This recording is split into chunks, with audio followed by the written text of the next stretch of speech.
Je remercie vraiment le Seigneur pour tous les sujets, les sujets de prière qui monté vers le Seigneur. Hmm.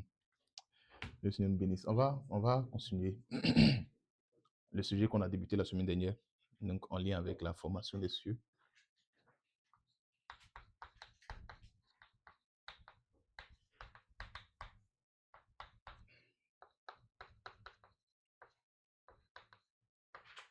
Ok.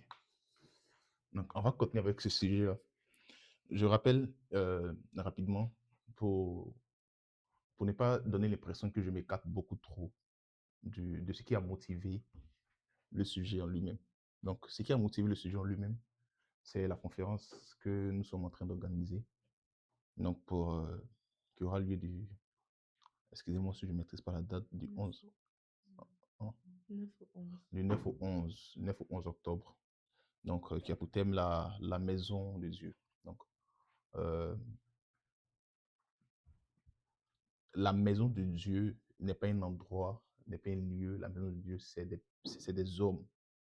Donc, Dieu, il habite en nous. Mais il n'habite pas simplement dans les chrétiens. Il y a vraiment une distinction entre les chrétiens lambda, au niveau normal et puis la maison de Dieu. Donc, par exemple, Dieu était avec le peuple d'Israël, mais il n'habitait pas au milieu d'eux. Il ne demeurait pas au milieu d'eux. Donc, pour qu'il puisse demeurer au milieu d'eux, il fallait qu'il y avait un préalable. Donc, lorsqu'ils ont rempli le préalable, le Seigneur lui-même est venu séjour au milieu d'eux. De cette même manière aussi qu'il y a une distinction entre monter à la montagne de l'Éternel et puis rester sur cette montagne-là. Tous ceux qui restent sur la montagne de l'Éternel deviennent la maison de l'Éternel. Et la Bible dit que c'est au travers de cette maison-là que le jugement sera prononcé. Et c'est à cette montagne et vers cette maison que les hommes viendront pour entendre le jugement de Dieu, pour entendre les enseignements de Dieu. Donc, c'est ça notre désir. Notre désir ici n'est pas de dire on veut juste monter à la montagne de Dieu, recevoir les paroles de Dieu, puis descendre, puis continuer notre vie comme on la vivait autrement. Mais le cri de notre cœur, c'est de vivre une vie d'amoureux avec Dieu, de rester dans les pavis du Seigneur, donc devenir sa maison. C'est vraiment ça notre désir. Et la catégorie de personnes qui restent là, qui montent à la montagne et qui demeurent à la montagne, qui deviennent la maison de Dieu, cette catégorie de personnes-là, la Bible, on peut les imaginer par les cieux.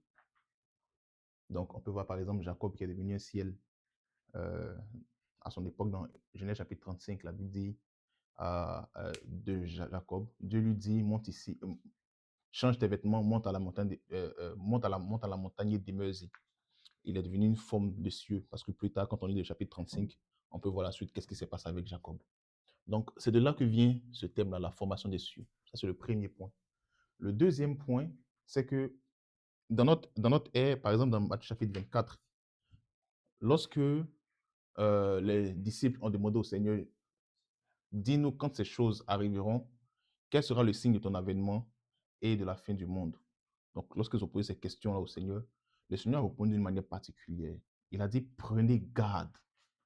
Il n'a pas donné directement la réponse à laquelle il s'attendait, mais la chose sur laquelle il a mis l'accent, il a dit, faites attention à vous-même, prenez garde. Pourquoi?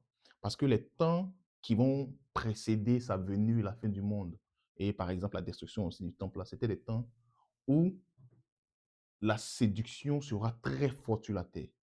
Donc, il y a des messages qui seront envoyés, qui auront l'air d'être des messages qui, qui, qui auront l'air de bons messages, mais dans le fond, ce seront des messages qui vont comme détourner le peuple de Dieu vers le but principal que le Seigneur veut lui-même, que le Seigneur lui-même a assigné à son peuple.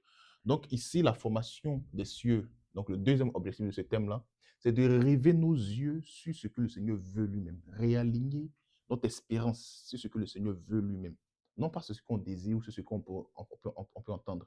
De sorte à ce qu'on ne tombe pas sous le joug de cette parole-là qui dit faites attention, qu'on fasse attention et qu'on ne soit pas des gens ou des chrétiens, des croyants qui font ce qu'ils veulent dans ces temps-là. Donc il faut que l'objectif soit clair dans notre esprit. Donc à partir du moment où l'objectif est clair dans notre esprit, la façon dont on va marcher et où on veut s'en aller, ça sera très clair pour nous aussi. Le Seigneur va guider nos pas au fur et à mesure. Amen.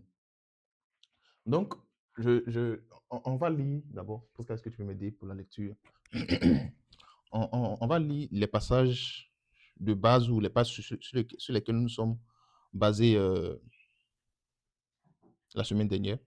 Donc, Genèse chapitre 1, on va lire du verset 1 à 3. Vas-y, s'il te plaît.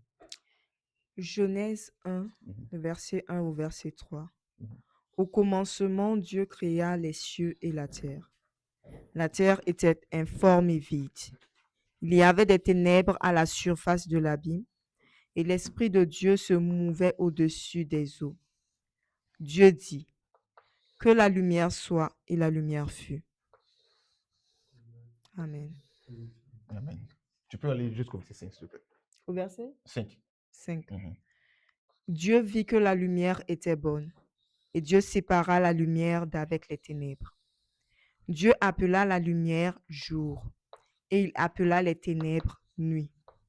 Ainsi, il y eut un soir et il y eut un matin. Ce fut le premier jour. Amen.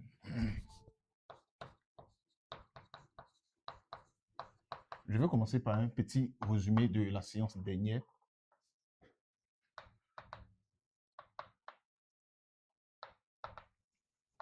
Je vais commencer par un petit résumé de la séance dernière. Donc, à la séance dernière, qu'est-ce qu'on avait dit? On avait dit que dans Genèse chapitre 1, quand on lit tout le chapitre, on s'est juste arrêté au verset 5, mais on peut aller jusqu'au verset 31. Lorsqu'on lit Genèse chapitre 1, on se rend compte de deux choses. Presque, tu peux lire Genèse chapitre 2, le verset 1, s'il te plaît, pour compléter qu'est-ce que je veux dire ici. Là. Genèse 2, le verset 1. Mhm. Ainsi furent achevés les cieux et la terre et toutes leurs armées. Amen. Donc, on se rend compte de quelque chose de particulier. C'est que dans le chapitre 1, au verset 1, il dit que Dieu créa les cieux et la terre. Et au verset 2 du chapitre 1, on voit que la terre a eu un problème. Pas les cieux. Les cieux n'ont jamais eu de problème. Plus tard, je me suis fait corriger. Le passage n'était pas dans Jérémie, c'était plutôt dans Ésaïe, je pense chapitre 45, lorsqu'il dit que lorsque Dieu a créé la terre, lorsque Dieu a créé, il n'a pas créé la terre dans un état chaotique. Donc, c'est plutôt dans Ésaïe chapitre 45. Donc, lorsque Dieu crée les cieux et la terre sont parfaits. Il n'y a aucun problème là, il n'y a aucun souci. Ok. Maintenant, on se rend compte qu'il y a un problème qui apparaît à un moment donné. On ne sait pas, ça peut combien de temps pour apparaître, on ne sait pas qu'est-ce qui s'est passé exactement. Mais on voit que la terre a eu un problème. Donc voilà, ici c'est les cieux. Ici, le grand carré du bas, c'est la terre. La terre a eu un problème. Donc, qu'est-ce que Dieu veut faire? Dieu ne va pas recréer le ciel, il va recréer la terre. Donc, il va régler le problème qui est sur la terre, non pas le problème qui est dans les cieux, parce qu'il n'y a pas de problème dans les cieux. Donc, Genèse chapitre 1 maintenant va maintenant faire l'historique de comment est-ce que Dieu va s'y prendre pour résoudre le problème qui est sur la terre. Donc, il dit tout ce qu'il a dit jusqu'à ce qu'on arrive dans le chapitre 2 au verset 1. C'est là qu'il y a il y a le, il y a le problème, je ne vais pas appeler ça problème, mais bon. C'est là qu'il y a le problème. Dans le chapitre 2, au verset 1, il dit, ainsi fut achevée la création des cieux et de la terre. Il ne dit pas, ainsi fut achevé le rétablissement de la terre ou ainsi fut achevée la création de la terre. Il dit plutôt, ainsi fut achevée la création des cieux et de la terre. Alors que son point focal était sur la terre seulement. Mais lorsqu'il finit, il dit qu'il a créé des cieux et puis il a créé la terre. Qu'est-ce que ça veut dire? Ça veut dire simplement que dans la terre, là, il existe des cieux et puis il existe la terre. Donc, il y a un premier grand ensemble, il y a une première sphère. La première sphère ici, c'est la sphère les cieux. Et puis, il y a une deuxième sphère ici qui est la sphère la terre. Vous voyez que j'ai mis ça en grand ici. La terre ici. Tu peux lire 1 Roi chapitre 8, verset 25. Ça, c'est vraiment les, les choses qu'on a vues la semaine dernière. Je veux vraiment faire un petit résumé pour que nous tous soyons dans le bain avant que je puisse continuer. Verset 28.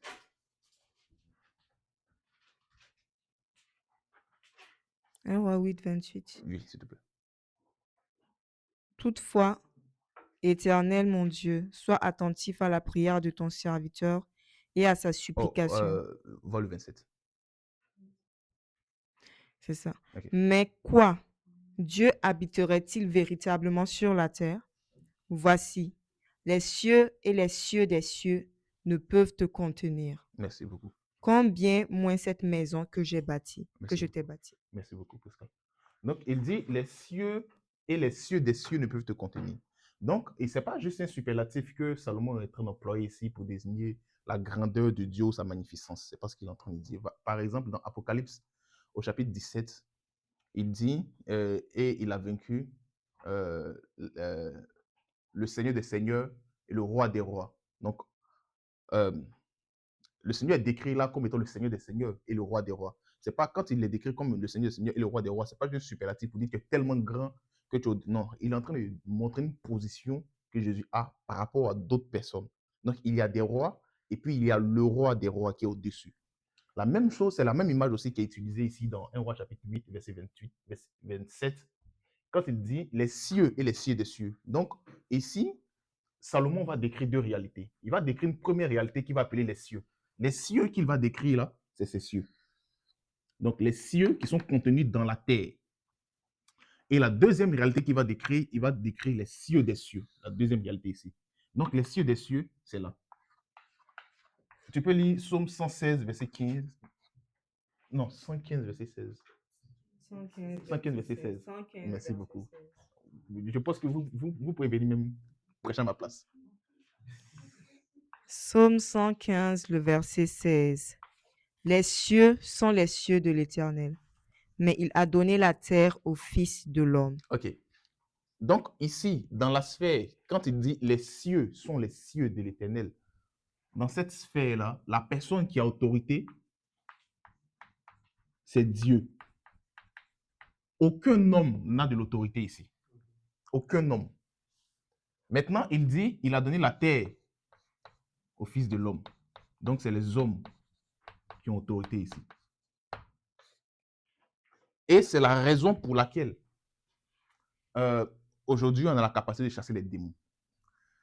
Si on a la capacité de chasser les démons, c'est pas par une quelconque puissance et autres. C'est seulement parce que les démons n'ont pas le droit d'être sur la terre. Ils n'ont pas le droit d'être sur la terre. Donc, des gens peuvent utiliser parfois des superfluges pour pouvoir ouvrir des portails pour eux, pour que les gens puissent, pour que ces esprits-là puissent avoir accès à la terre. Des gens peuvent utiliser des rituels pour soumettre tout un territoire aux démons.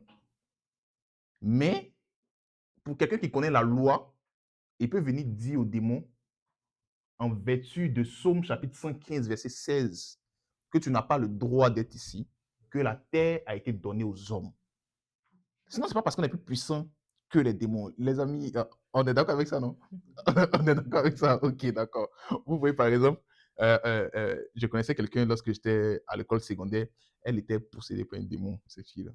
Et la fille, elle est très douce, hein, très calme, très douce. Bon, c'est pas comme si je suis physiquement très fort, mais honnêtement dit, elle peut rien me faire, quoi. Voilà, quoi. Voilà, quoi. Elle peut rien me faire. C'est pas, voilà. Mais la fille, lorsque l'esprit la prend possession d'elle, je me souviens une fois en classe, l'esprit a pris possession d'elle. C'était comme peut-être on dirait 4 garçons ont tout fait pour la saisir. Ils ne pouvaient pas la saisir. Je pense qu'on a plus ou moins eu à voir quelque chose de ce genre-là dans nos vies. Yves, tu me regardes comme si c'est. C'est bon, ok. Ou, en fait, juste pour dire que les esprits, les démons, ils sont très forts, que ce soit physiquement, que ce soit spirituellement, ils ont vraiment beaucoup de force. L'autorité qui te permet de dire un démon sort de ce territoire, sort de cette personne, fais ceci, fais cela, il t'obéit, c'est à cause du psaume 116, 115, verset 16. Parce que l'autorité nous a été donnée à nous de pouvoir faire la loi sur la tête. Tu peux lui remettre le micro. Je pense qu'il veut dire quelque chose. Dans Luc 10, 19, qui dit « Car je vous ai donné la puissance de marcher sur les serpents et les scorpions. » Cette puissance-là, c'est pas la même puissance que tu parles? Oh oui. La puissance que Jésus donne à ses disciples pour marcher sur les démons et sur les scorpions, Et sur toute la puissance de l'ennemi. et sur toute la puissance de l'ennemi, et que rien ne puisse les nuire, même dans Matthieu chapitre 23 et chapitre 28 aussi, tout ça. La première chose qu'il faut comprendre dans la puissance de Dieu se transmet premièrement par la connaissance. C'est le point sur lequel je vais aujourd'hui parler, mais la puissance de Dieu se transmet par la connaissance. C'est un peu comme des avocats, c'est un peu comme des gens de loi. qui ont la capacité de mettre quelqu'un dehors de sa propre maison juste par un acte, juste par une loi. Ils viennent te présenter la loi, ils ont la capacité de te mettre dehors de ta propre maison. Ils peuvent te déposséder de tes propres biens pour lesquels tu as travaillé pendant longtemps. Pas par la puissance, pas par quelque chose d'autre, mais par un acte de loi. Donc, la connaissance, là, premièrement, là, elle transmet de la puissance. Premièrement. Et ensuite, la prière transmet de la puissance. Lorsque le Seigneur devait envoyer ses disciples, il a passé du temps à prier pour eux. Quand il a fini de prier pour eux, il a dit, maintenant vous êtes prêts, vous pouvez aller. Amen. Lorsque le Seigneur, avant que le Seigneur dise à ses disciples dans Matthieu chapitre 28 que je vous donne la puissance, la Bible dit dans Actes qu'il a passé 40 jours d'abord à leur enseigner sur ce qui concerne le royaume de Dieu. Donc, il leur a donné la connaissance. Il y a aussi l'imposition des mains, il y a beaucoup de méthodes pour tout ça. Mais le Seigneur donne de la puissance. Il fait la première chose pour pouvoir avoir accès à la puissance là, c'est de connaître qui nous sommes et où nous sommes. À partir du moment où on sait qui nous sommes et où nous sommes, notre façon de gérer avec les situations, notre façon de gérer avec le monde, ça change radicalement. Amen. Donc, on avait déjà établi ça. Est-ce que ça, c'est clair? Je pense que oui, c'est clair. OK. On continue pour faire une petite distinction avec les cieux. Les cieux ici. Les cieux qui sont ici ne sont pas les cieux des cieux. Les cieux qui sont ici, ce sont des hommes que Dieu a pris pour les élever à un certain niveau. Donc, Deutéronome chapitre 32, verset 1 à 3, dit que les cieux qui sont ici sont les chefs. Ésaïe chapitre 1, verset 3, et puis Ésaïe chapitre 1, verset 10 aussi, disent la même chose. Et puis, la terre ici, c'est le peuple. Donc, pour ceux qui peuvent vérifier, ça c'est Ésaïe chapitre 10. Non, chapitre 1, verset 10, qui dit ça. Okay. Deutéronome 32. Yes. Ok. C'est bon jusqu'à là. Ok. C'est un résumé, donc c'est normal que je vais vite. Hein. Okay. Ésaïe 1, 10. Ésaïe 1, 10. Presque, tu peux lire pour nous, s'il te plaît. Ok. Ésaïe 1, 10. Écoutez la Non, parole. il faut plutôt lire d'abord Ésaïe 1, verset 3 là, et puis après tu reviens sur Ésaïe 1, 10. Ok. Ésaïe 1, le verset 3. Le bœuf. Non, moi tu peux au verset 2. Moi tu peux au verset 2. Ok, Ok. le verset 2. Cieux, écoutez. Mhm. Terre, prête l'oreille, car l'Éternel parle. J'ai nourri et élevé des enfants, mais ils se sont révoltés Ok. contre moi. C'est bon, tu peux aller maintenant 10. Donc, ce qu'il faut remarquer dans le verset 2 ici, c'est que les cieux écoutent et puis la terre prête l'oreille. Maintenant, au verset 10. Verset 10. Écoutez la parole de l'Éternel, chef de Sodome. Prête l'oreille à la loi de notre Dieu, peuple de Gomorrhe. Ok, donc on se rend compte ici que l'analogie, elle est très claire. Les cieux écoutent, mais les cieux n'ont pas d'oreille, n'ont pas de trucs, mais il fait référence à des personnes. Donc ces personnes-là, il les désigne au verset 10 comme étant les chefs. Et ceux qui prêtent l'oreille dans le verset 2 dont il parle là, il fait référence à eux comme étant les peuples. Amen. Donc tu peux lire maintenant Deutéronome 32 là. Et puis...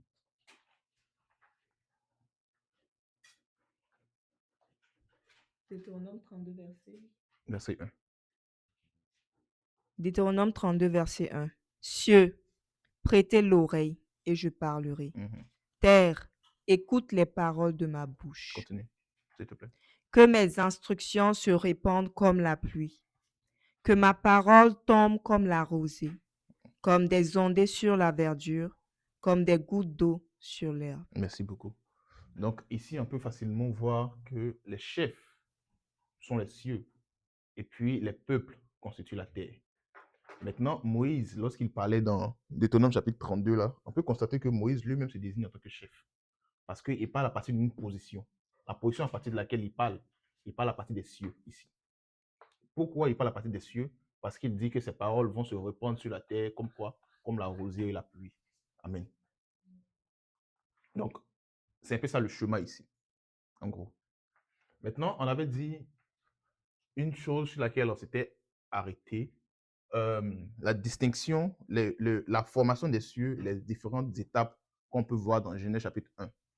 Donc, on peut voir que le chapitre de Genèse 1, là, le chapitre 1 de Genèse peut être divisé pour les besoins du thème ici. On peut le diviser en 3 grandes parties. Donc, la première partie, donc on peut diviser ça du jour 1 au jour 2. La partie 2 peut être divisée du jour 3 plutôt, excusez, au jour 6. Et puis maintenant, la partie 3 peut être divisée à partir du jour 6. Voilà. C'est ça. Donc, voilà la subdivision qu'on peut donner à Genèse chapitre 1. La première partie, donc la première subdivision de Genèse chapitre 1, va parler de la formation des cieux. Ça concerne les cieux. La deuxième partie de la subdivision va concerner la formation de la terre. Et la troisième partie de la subdivision va concerner la formation. La mise en application. Vous pouvez prêcher. vous pouvez prêcher. Franchement. Donc, la mise en application. La mise en œuvre. C'est ça. C'est abrévié. Donc, c'est exactement ça. Donc, partie 1, partie 2, partie 3. Ce qui va nous intéresser ici, c'est vraiment la partie 1. Je vais peut-être parler juste un peu de la partie 2, mise en application. C'est assez abrégé. Je vais juste parler un peu de la partie 2, mais c'est vraiment la partie 1 qui nous intéresse. Donc, aujourd'hui, on va plonger dans le sujet en lui-même, qui est la formation des cieux. Je m'arrête là pour vous poser s'il y a une question avant que je commence. La mise en application, c'est ça que tu as présenté au dernier cours, à la fin du dernier cours? Non, je me suis arrêté sur ça. Je ne suis même pas entré dans le... Est-ce que c'est la Nouvelle Jérusalem, la New Earth and New Heaven? Le jour 7, c'est le paradis. La mise en application va permettre à ce que tout ce qui a été dit dans le jour 1, jour 2, ok. Je vais de me rappeler de quelque chose. Si je prends ça comme ça risque de fatiguer. Quand on lit Genèse chapitre 1, du verset 1 jusqu'à chapitre 2, verset 1 à 4, ce n'est pas quelque chose qui s'est... Il y a peut-être son aspect physique, mais d'un point de vue spirituel, Dieu n'était pas en train de faire, ok, je fais tant, je coche premier jour, je fais tant, je coche deuxième jour. Dieu est en train de dérouler quelque chose qu'il veut faire. Il est en train de dire, d'annoncer qu'est-ce qu'il veut faire. C'est pourquoi, quand on fait le contraste entre Genèse chapitre 1, chapitre 2, et même jusqu'au chapitre 3 aussi, on peut voir beaucoup de différences dans l'ordre des créations. Voilà. Donc, le jour 7 ici, n'est rien d'autre que le Seigneur commence à travailler maintenant pour que toutes les choses qu'il a dit dans le jour 1, du jour 1 jusqu'au jour 6 là, soient appliquées sur la terre. C'est pourquoi le jour 7 n'a pas de fin, parce que Dieu s'est mis au repos. Mais son repos ne veut pas dire qu'il ne travaille pas. Son repos, ça veut dire qu'il travaille. Mais comment est-ce qu'il travaille? Il travaille, ou pourquoi est-ce qu'il travaille? Il travaille pour que ce qui est dit dans le jour 1 jusqu'au jour 6 là, puisse être appliqué sur la terre. C'est ça le repos de Dieu. Le repos de Dieu, c'est le travail. Donc, aujourd'hui, on peut être en train de travailler sans se reposer, ou on peut être en train de se reposer en travaillant. Amen. OK. Donc, est-ce que c'est bon? OK. Il y a une autre question. Pascal, tu peux passer le micro, s'il te plaît. Ma question, c'est concernant quand on parle de troisième ciel, septième ciel, tout ça. C'est ça. Je me demande, c'est où exactement? Par exemple, dans 2 Corinthiens 12, verset 2, il parle de Jésus qui, il y a 14 ans, ravi jusqu'au troisième ciel. Donc, tout ça, c'est ma question. Très bonne question. La porte que Paul a vue. J'ai pas la réponse. J'ai pas la réponse. Ouais, on revient la semaine prochaine. J'ai pas la réponse pour ça. Vas-y. J'avais aussi une question. Vous avez donné un enseignement il n'y a pas longtemps sur le royaume des cieux et le royaume de Dieu. Est-ce qu'on peut considérer que les cieux des cieux sont comme le royaume de Dieu et les cieux sur la terre sont comme le royaume de... Effectivement. Effectivement. Ici, les cieux des cieux, ici, là, c'est le royaume de Dieu. Les cieux, ici, c'est le royaume des cieux. Maintenant, l'idée, c'est que les cieux, ici, puissent être soumis aux cieux des cieux, donc recevoir d'eux, pour pouvoir aussi, eux, accorder la lumière ici à la terre. C'est ça, l'idée globale. Donc, effectivement, ton analogie est correcte. Il y a encore une autre question. Quand on parle des chefs, est-ce que c'est une autorité de l'Église, par exemple, si il y a une nomination d'un pasteur ou d'une pasteur, ou d'avoir une autorité spirituelle qui est déterminée par une Église locale, par exemple? Est-ce que c'est ça un chef? Non, non. Un chef, c'est pas quelqu'un qui est désigné par un homme. Un chef, c'est pas quelqu'un que l'homme dit, OK, on voit que tu as rempli certains critères, donc tu es un chef. Non, c'est pas ça, un chef. Un chef, c'est quelqu'un qui est désigné par Dieu lui-même.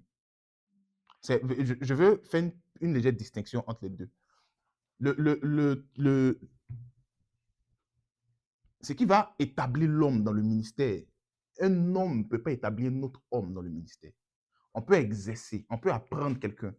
Comment est-ce qu'on fait le ministère en fonction de ce que nous, on sait du ministère.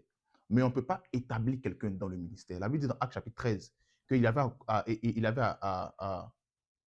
à Éphèse des prophètes et des docteurs. Et pendant qu'ils étaient assemblés en train de prier, Dieu dit, mettez-moi à part Paul et Barnabas pour l'œuvre à laquelle je les ai appelés. À ce moment-là, ils sont devenus apôtres. Donc, aucun homme n'est venu dire, j'ai reçu une vision de toi, tu es apôtre des nations, ou tu es ceci, ou tu es cela. Dieu lui-même, autant marqué, a dit, OK, vous deux, je vous ai choisi pour une autre œuvre, vous êtes arrivés au niveau que je voulais, vous avez rempli les exigences que je voulais. Donc, il envoie une vision ou il envoie une parole, je ne sais pas comment que ça s'est passé à cette époque-là, mais il envoie une parole pour que les gens puissent savoir qu'effectivement, Paul et Barnabas ont été appelés en tant qu'apôtres. Donc, ils sont passés au rang d'apôtres. Donc, ils étaient peut-être prophètes ou docteurs, mais je pense qu'ils étaient prophètes en ce temps. Et ils sont passés au rang d'apôtres automatiquement. Quand il y a eu le 12e aussi, là, dans Actes, Oui. quand il passe au vote, je me suis dit, Oui. il y a numéro 1, Malachie, C'était Matthias. Matthias, oui. Mhm. Est-ce que c'est ça aussi? Oui. Matthias, la Bible dit qu'ils ont tiré au sort. Ils ont tiré au sort. Donc, ils n'ont pas désigné Matthias pour dire, OK, toi, tu seras maintenant le 12e au milieu de nous. Donc, ils ont prié d'abord et puis ils ont tiré au sort pour dire, OK, Seigneur, là, on a besoin d'une réponse de toi maintenant. Donc, on va tirer au sort. Celui qu'on va tirer là, c'est toi qui l'auras choisi. Donc, aucun homme ne peut établir un autre homme chef. Ce n'est pas possible. À partir du moment où ça se fait comme ça, il y a une désignation pour ça. La Bible donne un appel, donne un thème pour ça.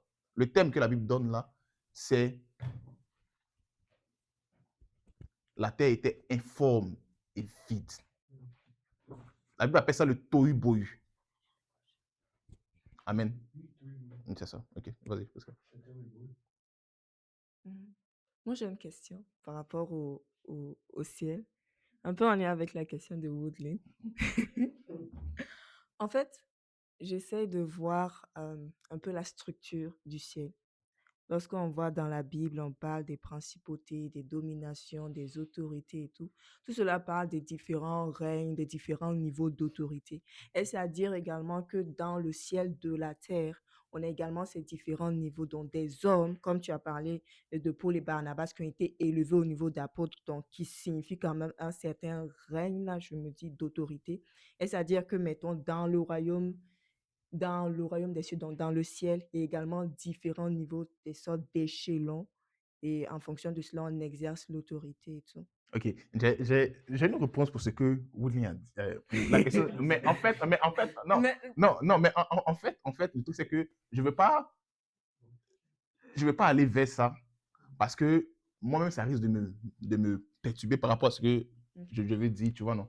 Mais je peux donner une réponse à ta question. Et la réponse, elle est toute simple. Elle est donnée dans 1 Corinthiens chapitre 15. Et dit qu'il y a différents niveaux de gloire. Même les étoiles se diffèrent en éclat d'une autre étoile. Donc, il y a différents niveaux de gloire ici. Il y a différents niveaux de gloire. Même ici aussi, encore, il y a différents niveaux de gloire. La Bible encore nous parle de différents rangs des anges eux-mêmes. Ok. Vas-y, mon frère. Moi, ma question, c'était, je sais qu'il y a un verset dans la Bible, je ne me rappelle plus lequel, qui dit que dans notre héritage, on va prendre possession, autorité sur des territoires. Donc, j'aimerais savoir si c'est de ça qu'on parle quand on parle de chef, ou c'est plus des principautés, le spirituel dans lequel on parle dans Ephésiens 6. Ok. Les personnes, en fait, si vous voyez les cieux qui sont ici, si vous faites attention, ils ne sont pas en haut ici, ils sont juste ici. Pourquoi? Parce que Dieu les a mis ici pour qu'ils puissent dominer sur la terre. Donc, la domination sur la terre, là, elle se fait par le règne sur les choses de la terre ici, en fait. C'est pas comme, en fait, bon, ok. L'idée ici n'est pas de dire qu'on va posséder des milliards, on va posséder des villas, que notre vie d'aujourd'hui construit notre château au ciel. C'est pas ça que je suis en train de dire. Mais je suis en train de dire que lorsque le Seigneur t'élève à un certain niveau, tu as autorité sur des territoires, sur cette terre. Tu as la capacité d'administrer, d'autoriser, de permettre ou d'annuler quelque chose qui doit se passer sur cette terre-là. Donc, actuellement, on peut voir ça. Actuellement. Par exemple, quand on lit dans la Bible dit que lorsque Daniel a commencé à prier, le prince des maîtres et des pèses a résisté à l'ange qui a été envoyé vers Daniel. Pourquoi? Parce que c'était une autorité qui était établie sur cette terre-là. OK. On comprend ça? OK. Mais il était établi au travers de l'image du roi lui-même. C'est de cette même manière aussi que Daniel, il est un peu symbolisé comme étant un roi qui a lutté aussi pour son peuple, pour que ce roi spirituel-là puisse tomber.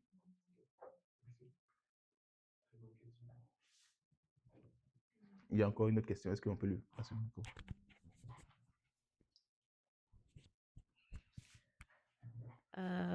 Moi, je bénis le Seigneur pour cette séance. Merci à vous, Frère Bossé, pour cette belle vraiment introduction et formation sur les cieux. Et ma question, ça vient juste dans ma tête, mais je ne sais pas vraiment. Par exemple, les chefs, on a Moïse, on a comme peut-être Enoch ou Élie, ces personnes-là qui ont été endormis, si je peux dire comme ça, ou bien montés ascend yeah, in heaven. So, est-ce que ces chefs-là continuent à travailler dans les cieux de la terre, bien qu'ils ne se sont pas comme vivants au milieu de nous maintenant? Ou bien, je ne sais pas comment positionner ma question, mais je veux juste savoir si la fonction du chef de ces personnes-là continue ou ça s'arrête là s'ils ne sont pas sur la terre comme nous là vivants. Mais je sais qu'ils sont vivants, mais c'est juste exister sur la terre comme nous. OK. Je ne sais pas Le- si ma et une chose qui est sûre, c'est que la Bible appelle, la Bible a désigné, le Seigneur a désigné, non, non. Il a désigné un moment qui est la résurrection. À la résurrection, les âmes vont revenir à la vie. Tu vois? Mais pour le moment, entre les deux temps, c'est-à-dire qu'entre le moment où il est mort et à la résurrection, moi, je ne sais pas qu'est-ce qui se passe là-bas. Je ne sais pas honnêtement dit, je ne sais pas qu'est-ce qui se passe. Peut-être que quelqu'un a la réponse. Mais moi, je ne sais pas qu'est-ce qui se passe là-bas. Cependant, ils ont été chefs ici. La Bible dit qu'ils vont ressusciter, ils vont recevoir une récompense qui est liée à leur œuvre, donc offrir leur travail sur la terre. Donc, ils seront certainement chefs à un certain rang. Je fais exprès de poser, de permettre à ce qu'on pose des questions en plein milieu du message. Je veux vraiment m'assurer qu'on a compris vraiment tout ça. En tout cas, dans la mesure de ce que je peux expliquer, je veux m'assurer qu'on a compris vraiment le peu de choses qu'on a dit ici, que ce soit aujourd'hui ou la semaine dernière, afin que lorsqu'on va avancer pour vraiment parler du thème en lui-même, là, ça sera beaucoup plus facile. Vous verrez que même après qu'on aurait fini de comprendre tout ça, là, le reste, là, ça va paraître un peu évident. Ça va paraître un peu évident. Donc, c'est vraiment le pourquoi je m'arrête là. Donc, si c'est bon, on pourra continuer. C'est bon. Amen. Que le Seigneur vous bénisse. Je suis particulièrement content de voir Warren. Ça fait vraiment longtemps. Amen. OK. On continue. Genèse chapitre 1. Parce que on va lire Genèse chapitre 1 verset 1 à 3. On va relire ça et puis on va se rendre compte que la formation des cieux s'est faite en 2 étapes. Donc, le Seigneur Dieu a formé les cieux en 2 grandes étapes. Tu peux lire ça, s'il te plaît? Genèse 1, le verset 1 au verset 3. Mhm. Au commencement, Dieu créa les cieux et la terre. La terre était informe et vide. Il y avait des ténèbres à la surface de l'abîme, et l'Esprit de Dieu se mouvait au-dessus des eaux. Dieu dit, que la lumière soit, et la lumière fut. Merci beaucoup. La première étape de la création des cieux, c'est par l'apparition de la lumière. Les amis, je pense qu'on ne le dira jamais assez. La lumière, elle est extrêmement importante dans nos vies. Elle est extrêmement importante. Matthieu dit que si la lumière qui est en toi est ténèbres, combien grandes seront les ténèbres? La lumière, elle est extrêmement importante. Lorsque Dieu veut créer ces personnes-là qui ont une grande autorité sur la terre, la première chose qu'il va faire, c'est d'envoyer la lumière. La question qu'on doit se poser, c'est qu'est-ce que la lumière?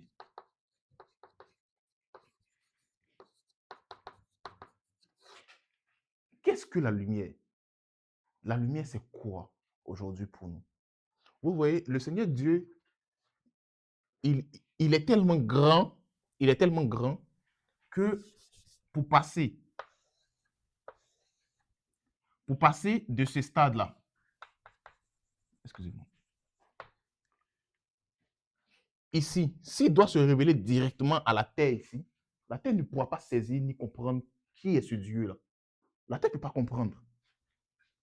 Il est grand. Vous voyez, ne serait-ce que l'évangile, je dis ça comme ça, ne serait-ce que l'évangile, les hommes disent que l'évangile, c'est de la folie. Donc, si Dieu lui-même devait se révéler subitement à l'homme, ce n'est pas possible que l'homme puisse comprendre Dieu. Ce n'est pas possible que l'homme puisse supporter la révélation de Dieu. Donc, Dieu va chercher à trouver un moyen. Il va trouver un moyen pour pouvoir lui-même se révéler à sa création. Le moyen, parce que lorsqu'il y a eu le problème ici, la solution au problème, ce n'était pas de chasser les gens qui ont occasionné le problème. Ça, ce n'était pas la solution au problème. La solution au problème, c'est Dieu lui-même. Donc, après avoir chassé les personnes qui ont créé le problème ici et qui mettaient d'autres personnes à leur place simplement, qu'est-ce que ça allait faire? Quelques millénaires plus tard, on allait revenir encore à la même situation. Donc, ça veut dire que notre Dieu, ce n'est pas un Dieu qui est tout puissant, c'est un Dieu qui improvise. Donc, au fur et à mesure, il improvise. On est d'accord que ça, ce n'est pas un Dieu. Mais il est conscient que lui-même, la solution au problème là, n'est rien d'autre que lui-même. Donc, il va vouloir se révéler lui-même à sa création. La lumière, c'est la révélation de Dieu lui-même. Et il y a une chose qui est particulière avec la lumière. Vous voyez, quand on lit Genèse chapitre 1, tout le chapitre, on voit que pour chaque jour, Dieu va créer quelque chose. Par exemple, le deuxième jour, il va séparer les eaux d'avec les eaux. Après, il va dire aux eaux d'en bas de se rassembler en un endroit pour que les secs paraissent. Après, il va créer les animaux. Après, il va créer les arbres. Après, il va créer ceci. Après, il va créer cela. Pour chaque jour, à partir du verset du jour 2, pour chaque jour, tout ce qu'il va créer reste dans ce jour-là. Ça n'a aucun effet sur le jour qui suit. Ça n'a aucun effet sur le jour qui suit. Donc, les eaux qui sont séparées d'avec les eaux n'ont aucun effet sur le jour qui suit. Après encore, lorsque les eaux se rassemblent dans un endroit, ça n'a pas d'effet sur le jour qui suit. Ce qui est bien avec le premier jour, ce qui se passe là, c'est que le premier jour, là, ça ne s'arrête pas là. Quand Dieu dit que la lumière soit et la lumière fut, dans le chapitre 3 de Genèse 1, il n'est pas en train de dire que c'est quelque chose de ponctuel qui s'est passé, c'est quelque chose de continu. Et la révélation de cette lumière continue jusqu'au 7e jour. C'est exactement la raison pour laquelle on arrive à distinguer le jour 1, jour 2, jour 3, jour 4, jusqu'au jour 7. Donc, la révélation de Dieu lui-même là est progressive. Lorsqu'il dit que la lumière soit et la lumière fut, il est en train de dire que je veux trouver un moyen pour me manifester moi-même à ma création, de sorte que ma création ne soit point détruite. Donc, le moyen qu'il a trouvé pour se manifester ou pour se montrer lui-même qui est la solution à sa création, c'est au travers de la lumière. Amen. La lumière là, elle ne brille pas. On a très souvent je pense que c'est une mauvaise habitude de penser que la Bible, là, il faut la comprendre. Le problème n'est pas de comprendre la Bible. Parce que par nos efforts, on ne peut pas comprendre. Mais la lumière, là, elle brille non pas dans notre intelligence, elle brille dans nos cœurs. Comment est-ce qu'on arrive à comprendre quelque chose par ton cœur? 2 Corinthiens chapitre 6, verset 4. 2 Corinthiens 6, 4, si je me trompe pas, 4, 6. 4-6. 4, 6, merci. 2 Corinthiens 4, le verset 6. Car Dieu qui a dit, la lumière brillera du sein des ténèbres, a fait briller la lumière dans nos cœurs pour faire resplendir la connaissance de la gloire de Dieu sur la face de Christ. Amen. Il dit que la lumière là, elle a brillé dans nos cœurs. La lumière n'a pas brillé dans notre intelligence. La lumière, on la considère, on dit, mais on dit, la lumière là, c'est la parole de Dieu. Donc la parole de Dieu, lorsqu'on lit la parole de Dieu, on veut essayer de comprendre la parole de Dieu avec notre intelligence, alors que ce n'est pas possible. Lorsque la lumière vient, elle ne vient pas frapper ton intelligence, elle vient frapper ton cœur. Pourquoi la lumière vient frapper ton cœur? Elle vient frapper ton cœur pour exactement ce que Evelyne a dit dans le sujet de prière, pour que ton cœur soit prêt à recevoir de la pluie. Sans qu'il n'y ait cette lumière-là qui ait frappé ton cœur, lorsque la pluie viendra, tu ne reconnaîtras même pas que c'est la pluie qui vient. Tu ne seras même pas prêt pour que cette pluie-là t'apporte toutes les bénédictions pour lesquelles elle est descendue. Amen. Est-ce qu'on se comprend? Ok. Donc, aujourd'hui, là, je vais mettre vraiment l'accent sur ça. Sur la lumière. Qu'est-ce que la lumière? Pourquoi la lumière? Vas-y, mon frère. Tu peux passer le micro.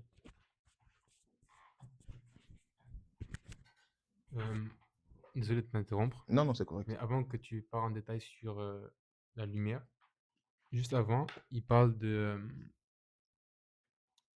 il y avait la ténèbre à il y avait des ténèbres à la surface de l'abîme.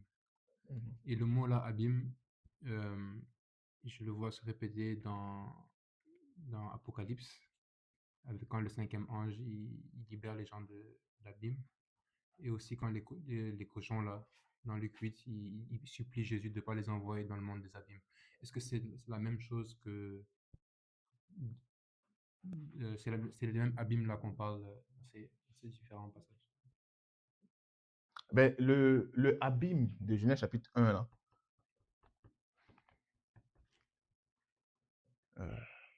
Dans l'autre, c'est là où il y a tous les démons qui sont enfermés là-bas, comme la prison des mauvais esprits. Est-ce que c'est ça qu'il y a ici? Sachant que souvent on parle des avant Adam, comment les anges sont descendus, tout ça. En fait, j'essaie de prendre une image pour expliquer ce que tu viens de dire, en fait.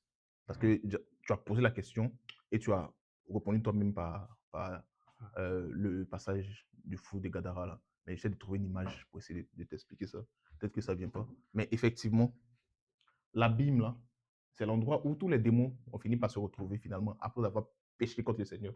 Dans le chapitre 3, dans le verset 3 de Genèse chapitre 1, qu'est-ce qu'il dit? Il dit, la terre était informe et vide, 2 points. Donc, il va expliquer l'état dans lequel la terre a fini par se retrouver. Donc, en expliquant ça, il va dire, l'Esprit de Dieu se mouvait au-dessus des eaux. Il y avait des ténèbres. Où ça? Des ténèbres à la surface de l'abîme. Il y avait des ténèbres à la surface de l'abîme. Okay. Ils ont été coupés de la lumière, ils ont été coupés de la source de vie. Donc, eux tous, finalement, ils se sont retrouvés dans un état de néant, dans un état de mort, dans un état d'obscurité et de ténèbres. C'est l'état dans lequel ces anges-là se retrouvent. Et finalement, ils vont être retirés de cet état après. Oui, mais ce n'est pas pour les sauver, c'est pour aller les mettre dans les temps du feu. Oui. Ouais. Merci. Amen. Ok. Ok. La lumière ici. Qu'est-ce que c'est que la lumière? Donc, on disait que la lumière, c'est Dieu lui-même.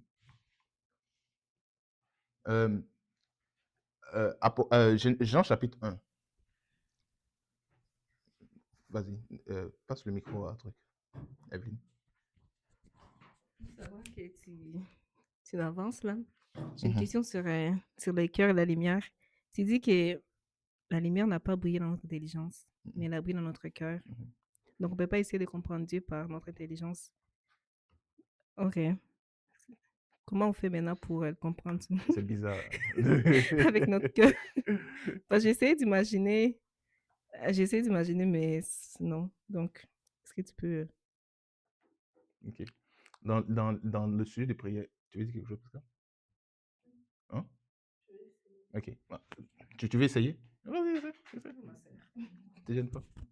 Non, en fait, quand On parle de l'intelligence, là. Je pense que c'est certainement euh, l'intelligence humaine. Si on utilise notre façon de voir les choses, parce que un point, c'est que lorsque Adam a chuté, toute sa compréhension, c'est vers les choses de la terre. Il ne peut plus comprendre vraiment les choses du ciel par lui-même. Il est juste relégué à la terre comme le diable. Donc, de la même manière que la Bible nous dit que l'évangile, c'est une folie pour les hommes, donc pour le commun des mortels, c'est juste une folie. L'intelligence humaine ne peut pas capter, ne peut pas saisir même la profondeur de Dieu. Donc, c'est dans ce sens-là que je vois. Si Dieu vient briller dans notre intelligence, c'est il y aura comme une sorte de clash entre, en fait, notre façon de voir et puis lui, sa perception. Donc, quand il vient briller dans nos cœurs, il vient saisir notre cœur d'abord. Parce que quand tu arrives à toucher le cœur d'une personne, là, sa façon de te voir change aussi. Donc, c'est juste... Donc, du cœur, on parle des sentiments, c'est ça? On parle des raisons et des sentiments. Pas forcément, mais moi, c'est la façon dont je comprends, en fait. Juste un premier niveau de compréhension, là, je laisserai bosser, compléter ou d'autres personnes. Ok. Merci beaucoup, Presca. Dans le passage que tu as lu tout à l'heure, auquel tu as fait référence dans ton sujet de prière, en parlant de Matthieu chapitre 13. Matthieu chapitre 13, là, quand le Seigneur essaie d'expliquer à partir du verset 18, il dit que ceux qui ont reçu la parole sur le long du chemin, c'est qui? C'est ceux qui ont entendu la parole et qui ne l'ont pas compris. Tu vois? Donc, il y a une nécessité de comprendre la parole de Dieu. Donc, lorsque je dis que les gens essaient de comprendre la parole, c'est pas dans le sens où il faut juste prendre ça juste tel que c'est écrit. C'est pas dans ce sens-là. C'est-à-dire que faut pas faire d'efforts pour essayer de comprendre. Mais on ne peut pas comprendre la parole de Dieu avec notre intellect, avec notre intelligence humaine. C'est pas possible de saisir ça. Ce qui va nous permettre de saisir ça, c'est dans le cœur, premièrement. À partir du moment où ton cœur reçoit la parole de Dieu, tu peux maintenant chercher à... C'est le mot anglais qui est dans ma tête. Ça aligne, Oui, aligner la aligner un peu, pensée voilà, avec... c'est ça. Tu peux commencer à digérer ça, tu peux commencer à t'aligner avec cette parole-là. Mais je veux dire, le premier point où la parole de Dieu frappe là, la parole de Dieu n'a pas venu frapper dans ton intelligence. La parole de Dieu vient frapper dans ton cœur. C'est l'élément, c'est ce que la parole de Dieu vise. La parole de Dieu ne vise pas l'intelligence, la parole de Dieu vise le cœur. Et lorsque le cœur est touché, l'intelligence maintenant peut être engagée plus tard. Pourquoi? Parce que dans ce règne ici, là, en fait, j'ai pas envie d'expliquer, sinon ça risque de m'écarter de mon message. Mais tu vois, en fait, dans la constitution de l'homme là, hein, on peut diviser l'homme comme ça en deux parties. On peut faire en trois parties, en deux parties, peu importe. Ça n'a pas d'importance. Mais ici là, on peut mettre par exemple le corps ici, tu vois non? Et puis ici on va mettre l'âme. Quelqu'un pourra mettre ici après l'esprit. Mais je m'arrête là juste. Vous allez comprendre pourquoi je m'arrête là. Donc, dans le corps, je n'ai pas besoin de citer tout qu'est-ce qu'il y a. Mais, par exemple, on peut noter ici les 5 sens. Tu vois. Et puis, dans l'âme, là, on peut citer quoi? L'intelligence, les émotions, la volonté. Quelque part dans l'âme, là, il y a un petit élément qu'on va appeler quelque chose ici comme ça. Il y a un petit truc comme ça ici. On va appeler ça le cœur spirituel. Ici, c'est dans le cœur spirituel que la parole de Dieu vient. La parole ne vient pas toucher tes émotions. Ce n'est pas les émotions que le Seigneur vient toucher. Il vient toucher ton cœur spirituel. Le cœur spirituel, c'est ce qui va te permettre de te connecter à Dieu. Le cœur spirituel, là, c'est ce qui va te permettre de pouvoir recevoir Dieu en toi. C'est dans le cœur spirituel que Dieu vient premièrement se mettre. Et quand il vient se mettre dans le cœur spirituel maintenant, il va maintenant toucher ton intelligence. Ensuite, il va toucher ta volonté. Il va toucher tes émotions. Il va toucher tout ce qui constitue ton âme. Lorsqu'il va envahir ton âme, à ce moment-là, ton corps ne pourra plus résister. Mais sans ce cœur spirituel-là, un homme ici qui n'est pas soumis à Dieu au travers de son cœur spirituel-là, cet homme-là, c'est un homme charnel. L'homme charnel, là, ce n'est pas un homme qui vit dans le péché. C'est un homme qui vit avec ses propres sens, avec ses 5 sens. Ce qui se passe, c'est que ici, dans les cieux des cieux, il dit la corruption n'hérite pas de l'incorruptibilité. Donc ici, un homme qui vit par ses 5 sens, dont le cœur spirituel n'est pas éclairé par la parole de Dieu, il ne peut pas avoir accès, ne serait-ce que ici. Ne serait-ce qu'au niveau des cieux, il ne peut pas avoir accès à là. Donc, il faut qu'il puisse s'abandonner totalement ici, que son cœur spirituel puisse être éclairé par la parole de Dieu, pour qu'il puisse ne serait-ce que évoluer jusqu'à arriver ici, et peut-être voir qu'est-ce qui se passe ici, dans les cieux des cieux. Amen. Donc, lorsque la parole de Dieu vient, lorsque Dieu lui-même vient, la parole de Dieu, je répète, c'est qui? C'est Dieu lui-même. Lorsque Dieu lui-même vient sous forme de sa lumière, il vient dans le cœur spirituel. L'objectif de venir dans le cœur spirituel, c'est de créer la foi. La foi, là, c'est ce qui va nous permettre de pouvoir saisir les réalités qui sont ici. Quelqu'un pourrait dire à Paul que tu es monté jusqu'au 3e ciel. Est-ce que tu as changé de livreur finalement? Parce que apparemment, la dose là, c'est monté un peu plus. La drogue que tu prends actuellement, c'est vraiment fort. Est-ce que vous comprenez ce que je suis en train de dire? Ça n'a aucun sens ce que le monsieur raconte. Ça n'a aucun sens. Considérez ça simplement d'un point de vue humain, ça n'a aucun sens. Lorsqu'il explique l'évangile, ça n'a aucun sens. Et c'est exactement la raison pour laquelle les gens ont dit, mais votre évangile là, ça n'a aucun sens. Pourquoi? Parce que pour pouvoir saisir les choses qui se passent ici, là, c'est au travers de la foi. La foi, ça représente quoi ici, dans l'homme ici? La foi, ça représente quoi? La vue. Donc, le Seigneur Jésus dit quoi dans Jean chapitre 5? Il dit que je fais ce que je vois le Père faire. Comment est-ce qu'il arrive à voir le Père faire? Comment est-ce que le Seigneur Jésus, il arrivait à voir le Père, le Père faire ce qu'il faisait? Pourquoi? Parce qu'il avait la foi. La foi t'ouvre les yeux. Donc, vous pourrez voir des gens qui ont beaucoup de connaissances, mais qui n'ont pas la foi, qui n'ont pas des yeux ouverts. Les yeux sont ouverts à cause de la foi qui a été trouvée dans ton cœur. Donc, pour pouvoir voir les réalités qui sont ici et pouvoir les appliquer sur la terre, il faut premièrement que la parole de Dieu, donc Dieu lui-même, vienne au travers de la lumière, toucher ton cœur, donc ton cœur spirituel, pour créer la foi. Lorsque ta foi est créée, lorsque ta foi est vivante, ça veut simplement dire que tes yeux sont ouverts, tu peux voir ce que le Père fait. Donc, lorsque tu ouvres les Écritures, ta façon de lire les Écritures n'est pas la même façon que quelqu'un d'autre peut prendre les Écritures et les lire, et la lire. Quand quelqu'un, aujourd'hui, notre façon de lire les Écritures, ça doit être vraiment différent de ce que les gens peuvent faire. Je vais prendre un exemple. Le Seigneur Jésus, on va lire ça tout à l'heure. Lisons en même temps. Dans Hébreux chapitre 10.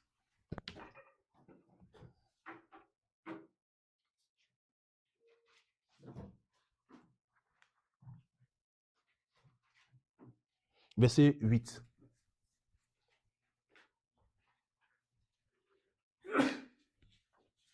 Hébreux 10, verset 8. Oui.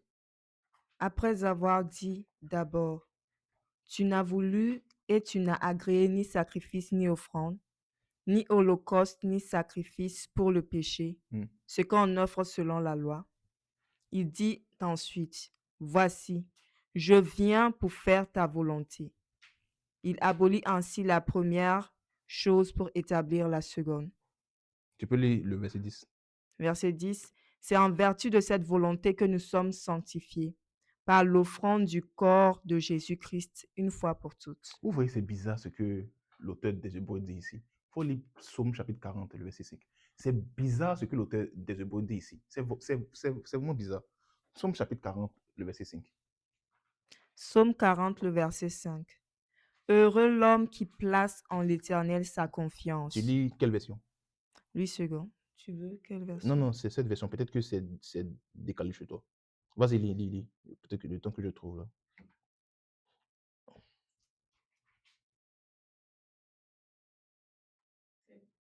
C'est verset 7. C'est ça, verset 7, c'est décalé. Tu ne désires ni sacrifice ni offrande. Tu m'as ouvert les oreilles. Oui, c'est bizarre. C'est bizarre. Je vais vous expliquer pourquoi. Et la même chose, on peut la retrouver aussi dans Luc chapitre 4.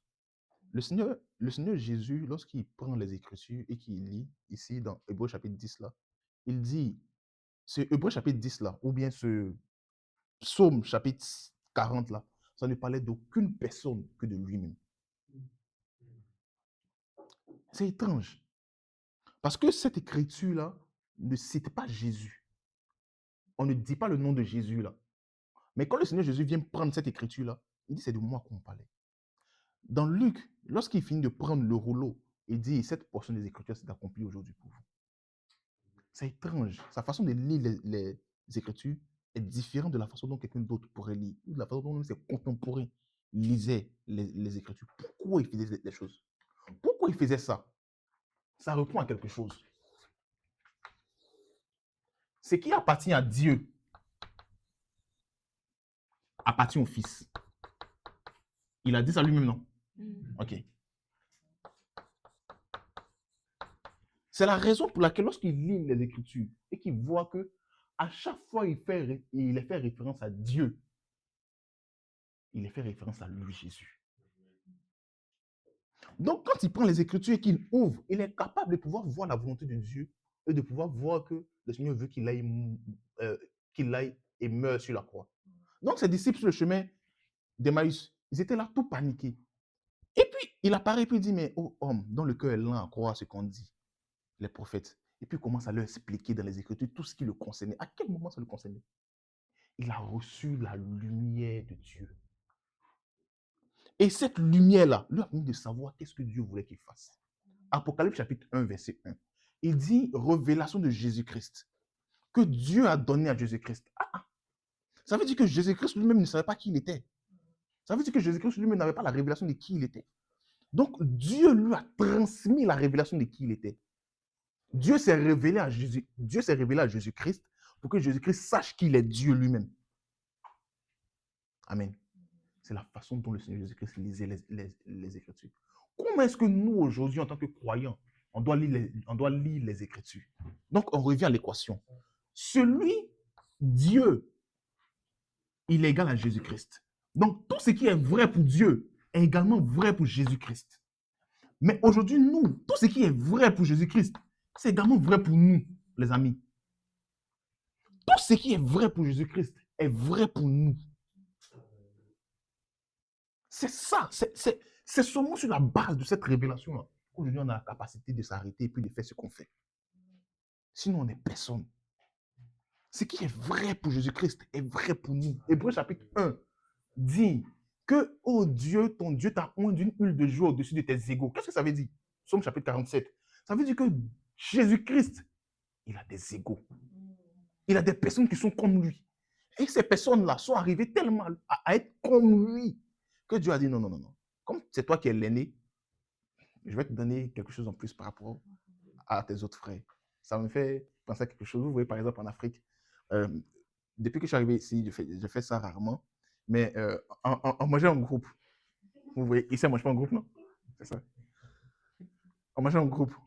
Et l'aîné, il a toujours une petite part de plus par rapport aux autres, quoi. Moi, j'ai l'aîné de ma famille, donc j'ai profité de ça. Vous voyez, il a toujours une petite part.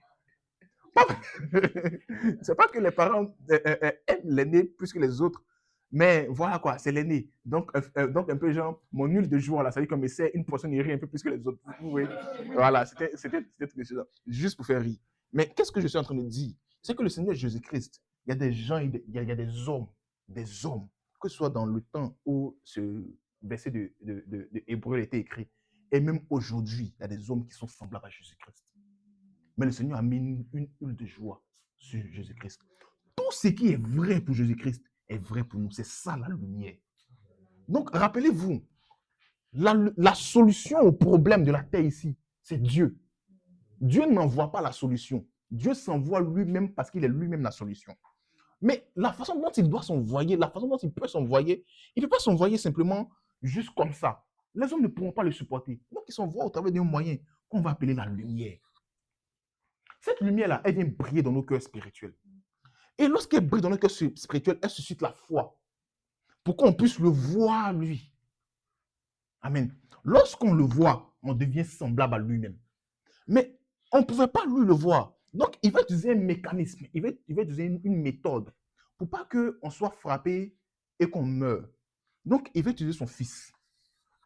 Son fils vient, son fils est comme lui. C'est la raison pour laquelle Jésus-Christ avait la capacité de dire qu'il est lui-même le chemin. Il est le chemin pour aller où? Il dit, nul ne vient au Père que par moi. Donc, il est le chemin pour que le Dieu qui est la solution ici, là, on puisse être ce Dieu-là, solution de toute la terre. Donc, Genèse chapitre 1 parle du relèvement. En fait, Genèse chapitre 1, c'est pas une histoire. Ce n'est pas quelque chose qui s'est passé, c'est quelque chose qui est en train de se dérouler actuellement. Donc, le Seigneur est en train de dérouler les jours au fur et à mesure. Le Seigneur est en train d'apporter la solution à la terre actuellement, aujourd'hui. La solution à la terre, là, c'est des hommes qui vont élever au rang des cieux. Et ces hommes-là, il va se révéler à eux. Quand il se révèle à eux, ces hommes-là montent au niveau des cieux. Lui-même veut apporter la solution à la terre au travers de qui? Au travers des hommes qui sont comme lui. Donc, pour qu'il y ait ce mécanisme-là, pour qu'il y ait comme ce transfert de personnes, ce transfert d'être-là, il va mettre quelqu'un au milieu, il va mettre un médiateur. Ce médiateur-là, c'est Jésus-Christ. Jésus-Christ-là, ce n'est pas Dieu diminué. Ce n'est pas ça. Je ne suis pas en train de dire que Dieu s'est diminué en puissance pour venir vers nous. Ce n'est pas ce que je suis en train de dire. Dieu a utilisé un format. J'espère qu'on se comprend. Dieu utilise un format adapté à nos réalités en tant qu'humains pour pouvoir venir vers nous, mais dans sa pleine puissance. Il ne se diminue pas en puissance. Donc, Jésus-Christ, là, c'est Dieu dans sa pleine puissance, mais d'un format adapté aux hommes. Donc, nous, en tant que le Jésus-Christ de notre époque, nous sommes Dieu dans un format adapté. Donc, nous sommes, de la même manière que Dieu est la solution au problème, au chaos qui s'est formé sur la terre, nous sommes également la solution au chaos qui s'est formé sur la terre. Que Dieu nous donne ces yeux spirituels-là pour pouvoir le voir. Tant qu'on n'a pas la capacité de le voir, on ne peut pas apporter la solution sur la terre. Donc, les anges, qu'est-ce qu'ils ont fait? Je dis les anges. Ok, je ne voulais pas dire le thème, mais c'est les anges. Les anges, qu'est-ce qu'ils ont fait? Ils disent, non, nous, on a la connaissance, on a la science. On sait, on peut créer des choses. On pense qu'on est arrivé à un niveau où on peut être indépendant par rapport à Dieu. On peut faire ce qu'on veut. Et finalement, lorsque ces êtres-là ont fini par dire non, ils peuvent faire ce qu'ils veulent par rapport à Dieu, ils se sont coupés de Dieu finalement. Ils se sont coupés de Dieu. Ça a engendré le désordre, le chaos. Donc, ils disent, ils ont détenu leur regard de Dieu. Ok, tout compte fait, on arrive à le faire. Vous voyez, c'est un peu comme des gens aujourd'hui à qui Dieu a donné le don de guérison, le don de prophétie et tout. Le type vit dans le péché. Mais quand il vient, il impose les mains aux malades, les malades guérissent. Donc, c'est difficile de venir lui dire, ah, ce que tu fais là, c'est pas bien. Obéis-moi. C'est vrai. Le type, il fait du n'importe quoi. Ce qu'il fait là, on appelle ça du désordre. La Bible appelle ça informe et vite. Pourquoi? Parce que les anges qui se sont détenus de Dieu là, c'est pas parce qu'ils n'étaient pas puissants. Ils avaient de la puissance. Mais il fallait garder le lien de dépendance avec les cieux des cieux constamment. Ce qui va nous permettre de garder le lien de dépendance avec les cieux des cieux, c'est la vue, c'est la foi. Ce qui te permet de garder la foi, c'est la lumière qui brille dans le cœur spirituel. Amen. Donc, on constate simplement que la lumière, là, c'est pas quelque chose de... C'est pas une option. Il faut qu'on ait de la lumière en nous. Il faut qu'on soit nous-mêmes lumière de ce monde. Amen. Ok. Mais je ne sais pas s'il y a suffisamment de temps pour aborder cet autre aspect sur la lumière. Okay. Je vais essayer de le dire rapidement. Si je n'ai pas pu finir avant l'heure, on va continuer sur la lumière là, le mardi prochain. Qu'est-ce que je veux dire? On va lire Jean chapitre 1, où Jésus lui-même parle de la lumière. Comment est-ce que la lumière vient dans ce monde? Donc, le processus par lequel la lumière vient s'établir dans ce monde-là. Donc, Jean chapitre 1. Je commence à partir du verset 1. Commence à partir du verset, oui, du verset 1 à 3, et puis après tu sautes. Ok. Le verset 4 aussi en parle. Le verset 4 aussi en parle. Vas-y. Commence à partir du verset 1. Au commencement était la parole, et la parole était avec Dieu, et la parole était Dieu. Elle était au commencement avec Dieu. Toutes choses ont été faites par elle, et rien de ce qui a été fait n'a été fait sans elle. En elle était la vie, et la vie était la lumière des hommes. Je vais faire un commentaire là vite fait sur ça, et puis après, on continue. Donc, on constate simplement cette évolution. Dieu, il est parole. La parole donne la vie, mais elle donne la vie au moyen de la lumière. Amen. Ok, je vais faire un commentaire rapidement sur ça. Qu'est-ce qu'on appelle véritablement lumière pour nous aujourd'hui? Ce qu'on appelle lumière pour nous aujourd'hui, c'est la révélation de Dieu pour toi. Lorsque le Seigneur te révèle qui tu es, c'est ça la lumière. C'est ça la révélation de Dieu. La révélation de Dieu, c'est pas du genre, quelqu'un va prendre les Écritures, il va t'enseigner des mystères, c'est même pas appliqué lui-même dans sa propre vie. Lui-même, c'est même pas de quoi qu'il est en train de parler. Et, ah non, ça c'est la lumière. C'est pas la lumière. La lumière, c'est la portion des Écritures, la révélation de Dieu pour toi, personnellement pour toi. C'est ça la lumière. Tu peux continuer, verset 4. En elle était la vie, et la vie était la lumière des hommes. Vas-y. La lumière, lui, dans les ténèbres, et les ténèbres ne l'ont point reçue. Ok. Donc, ici, au verset 4, là, il dit la lumière, lui, dans les ténèbres. Donc, il y a un premier point. Vas-y, tu peux lire au verset 9 ou 10. Lis le 9 d'abord. Euh, 9, 9. 8 ou 9. Ok, lis le 8, je vais voir. Il n'était pas la lumière, mais il parut pour rendre témoignage à la lumière. Lis le 9. Cette lumière était la véritable Ok, lumière le 10. qui, en venant dans le monde, éclaire tout homme. 10. Elle était dans le monde et le monde a été fait par elle. Ok, monde. Vas-y encore. 11. Elle est venue chez les siens Donc, le sien. et les siens ne l'ont point reçue. Et puis maintenant, 12 maintenant. Mais à tous ceux qui l'ont reçue, à ceux qui croient en son nom, elle a donné le pouvoir de devenir enfants de Dieu. C'est bon. Merci beaucoup. Si vous regardez la progression de la lumière, la façon dont la lumière vient jusqu'à arriver, les tous ici, donc c'est nous qui sommes nés de nouveau. La progression de la lumière, elle brille d'abord dans les ténèbres. Il dit quoi? Les ténèbres ne l'ont pas quoi? Reçue. Le reçu qui est écrit ici là, est différent du reçu qui est écrit au verset 10, où il dit que elle a lu chez les siens et les siens ne l'ont pas reçu. Ce n'est pas le même reçu. Donc ici, c'est un truc comme ça. Kata lambano, un truc comme ça. Katalambano. C'est ça. Ici, au verset 10, c'est para lambano. Pour le monde ici, le monde la point connu, c'est ginosko. Ce n'est pas un coup de grec qu'on est en train de prendre. Mais je veux faire ressortir quelque chose très rapidement. Et puis ici, maintenant, c'est lambano. Ok. La progression de la lumière, lorsque la lumière vient, là, quand on étudie l'étymologie de ces différents thèmes-là, on comprend comment est-ce que la lumière vient s'installe dans la vie du croyant. Le mot lambano ici, là, ça veut dire que la lumière vient prendre possession de toi. Tu ne possèdes pas, mais la lumière te possède. La lumière t'assujettit. Ici, la lumière vient proche de toi. La lumière est loin. C'est quelque chose que tu n'arrives pas à voir correctement. C'est beaucoup plus loin. Mais plus ça s'approche de toi, ça devient para. Ça devient juste à côté de toi. Et jusqu'à ce que ça entre en toi. Ici, le dinosco, là, ça veut dire connaître quelque chose de façon intime. Tu vas connaître quelque chose de façon intime. Et finalement, ça va prendre possession de toi. Amen. Ok. Je n'ai pas le temps d'entrer dans les détails de tout ça, là. Aujourd'hui, parce que je vais comprendre un peu.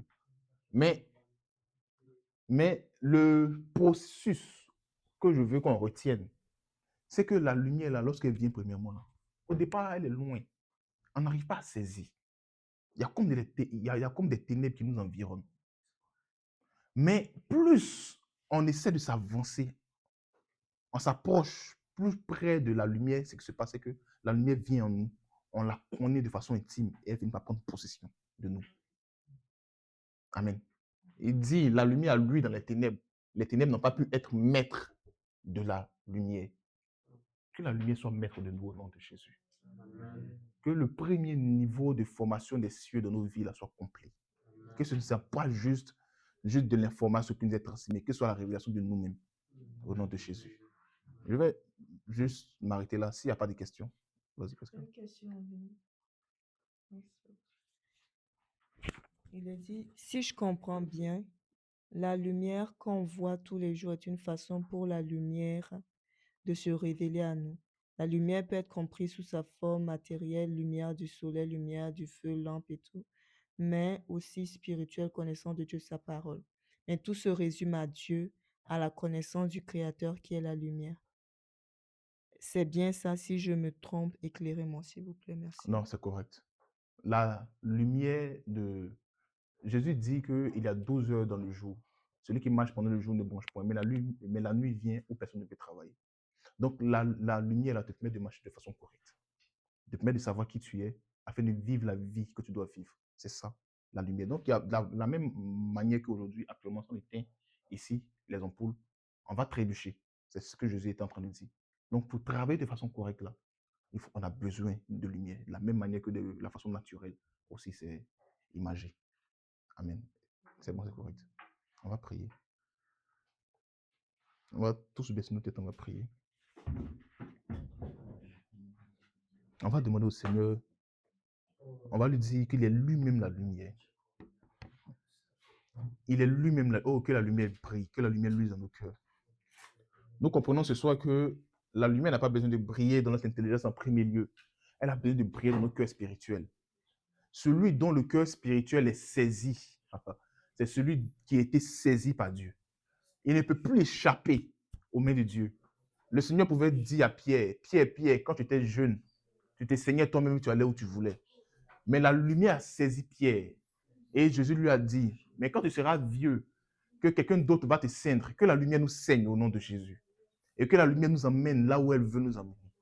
Qu'au travers de la lumière, que le Seigneur se révèle à nous, afin de nous permettre de comprendre que nous sommes la lumière, et cette lumière-là qui est lui-même, qui est la solution au problème de la terre. Que les histoires où nous pensions que Genèse chapitre 1 était quelque chose qui était passé, que cela s'estompe maintenant. Pour savoir qu'aujourd'hui, les choses sont en train de se passer. Le Seigneur est en train d'apporter de la solution. Il est en train d'apporter du rétablissement sur la terre. Que ce rétablissement soit total en nous, afin qu'il soit total dans la création au nom de Jésus. Que le Seigneur soit la solution en nous, afin qu'il soit la solution sur la terre au nom de Jésus. Que le Seigneur lui-même vienne et prenne possession de nous. Qu'il prenne possession de nous. Qu'il prenne possession de nous au nom de Jésus.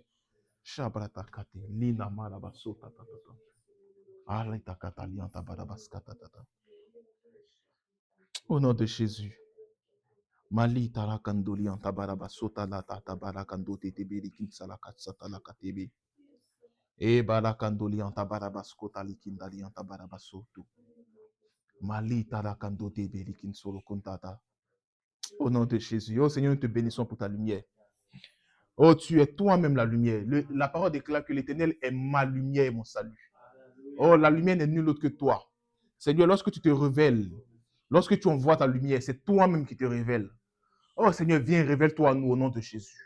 Seigneur, que le processus de la formation des cieux ne soit point estompé en nous au nom de Jésus. Nous ne voulons point détenir nos yeux de toi. Nous voulons constamment garder les yeux de la foi sur toi au nom de Jésus. Afin que nous puissions être comme toi. La parole déclare que celui qui te voit est transformé à la même image. Seigneur, nous voulons garder les yeux sur toi au nom de Jésus. Que notre foi soit gardée forte au nom de Jésus. De la même manière que tu as prié pour Pierre en disant, pour Pierre et les disciples, en disant, Pierre, Satan vous a réclamé pour vous cribler comme du froment, mais j'ai prié que votre foi ne défaille point. Seigneur, ce soir, nous prions que nos foi ne défaille point au nom de Jésus. Que nos foi ne défaille point au nom de Jésus. Nous voulons garder les yeux rivés sur toi. Nous voulons garder les yeux rivés sur toi. Que nous voulons garder les yeux rivés sur toi. Seigneur, que la lumière qui est en nous soit forte au nom de Jésus. Que la lumière qui est en nous soit forte au nom de Jésus. Nous ne voulons point la prendre comme une simple information. Nous voulons la prendre comme une révélation de nous-mêmes. Parce que nous savons que tu te révèles. Tu te révèles en nous et tu nous dis qui nous sommes au nom de Jésus. La même manière que tu t'es révélé à Jésus et tu lui as dit qui il est. Seigneur, révèle-toi à nous, afin que nous sachions qui nous sommes au nom de Jésus. Au nom de Jésus. Au nom de Jésus. Seigneur, nous te levons, nous te bénissons pour ta grâce. Nous te levons, nous te bénissons pour ta grâce au nom de Jésus. Shabrata kandeli antabaraba sota tatata. Mali tarakandoli antaba. Mali tarakandoli antabaraba shaka tatatata. Eli barakandoli antabaraba sota tata. Ali katarien nebeli antatata. Barakan sotoli antabaraba sata tatata. Seigneur, nous te bénissons pour ce thème que tu as mis sur notre cœur. La parole déclare qu'avant que le mystère de l'Alliance ne vienne, il faut qu'il y ait Élie qui vienne, afin de rétablir toutes choses. Seigneur, Jean-Baptiste est arrivé pour abaisser les collines et pour relever les vallées. Seigneur, mets-nous à niveau au nom de Jésus. Là où nous avions des manquements, là où nous étions comme des vallées, Seigneur, remets-nous à niveau au nom de Jésus. Seigneur, là où nous avons beaucoup d'orgueil qui nous élevait comme une montagne, Seigneur, rabaisse-nous au nom de Jésus, afin que toi-même tu puisses faire ton entrée. Seigneur, pendant que tu veux nous enseigner sur cette parole-là en lien avec la formation des cieux, Seigneur, viens toi-même faire ton œuvre en nous au nom de Jésus. Seigneur, viens toi-même travailler en nous au nom de Jésus. La parole déclare qu'au 7e jour, tu t'es reposé. Mais ce repos, nous savons que c'est un travail. Seigneur, que ce repos de travail-là soit en nous au nom de Jésus. Seigneur, nous ne voulons pas travailler sans nous reposer. Seigneur, nous voulons travailler dans ton repos au nom de Jésus. Nous voulons nous reposer de ton repos au nom de Jésus. Seigneur, donne-nous de la connaissance, afin que nous ne travaillions pas comme des insensés. Donne-nous de la connaissance, afin que nous ne nous détournions pas de toi. Et que nos cœurs ne soient point trouvés orgueilleux devant toi au nom de Jésus. Seigneur, que nos cœurs ne soient point trouvés orgueilleux devant toi. Révèle-nous d'humilité au nom de Jésus. Seigneur, nous voulons garder constamment les yeux rivés sur toi au nom de Jésus. Nous te bénissons pour ta grâce et ta faveur. Nous te bénissons pour la formation des cieux dans nos vies.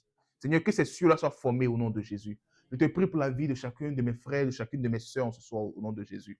Seigneur, tu formes dans leur cœur, éternel mon Dieu, ces cieux au nom de Jésus. Tu fais d'eux des ciels au nom de Jésus.